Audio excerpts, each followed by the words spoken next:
বিরাট কোহলির বেঙ্গালুরু শহরে জলের অভাবে রাস্তায় নেমে পড়েছেন মানুষজন। কোথাও জল নেই। লোকেরা শপিং মলে ঢুকে পড়ে স্নান করছে। খোদ উপমুখ্যমন্ত্রীর বাড়িতে পানীয় জল শেষ। এমনকি বাথরুম করে ফ্লাশ করার মতো জলটুকুও জুটছে না। ফলে সাধারণ মানুষকে 20 টাকার জল 700-750 টাকায় কিনে খেতে হচ্ছে। একসময় যে বেঙ্গালুরুতে প্রায় 300 খানা মিঠে জলের হ্রদ ছিল, আজ সেই বেঙ্গালুরুই ভারতবর্ষের পরবর্তী রাজস্থান হওয়ার পথে। উঁচু স্তরের মানুষদের অতিরিক্ত উচ্চাকাঙ্ক্ষা এবং রাজনৈতিক নেতাদের টাকার লোভ কিভাবে যে একটা গোটা শহরকে শেষ করে দিতে পারে তারই প্রমাণ বেঙ্গালুরুর বর্তমান অবস্থা। কিন্তু কিভাবে সারা বেঙ্গালুরু জুড়ে ছড়িয়ে থাকা 3000 খানা নলকূপ পুরোপুরি শুকিয়ে গেল?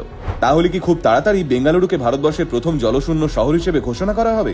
চলুন আজকের ভিডিওতে তাহলে জেনে নিই সাধারণ মানুষকে মৃত্যুর মুখে ঠেলে দেওয়ার এই পুরো চক্রান্তটার ব্যাপারে।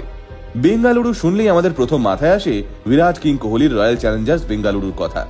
আর এর পাশাপাশি মাথার মধ্যে ঘোরে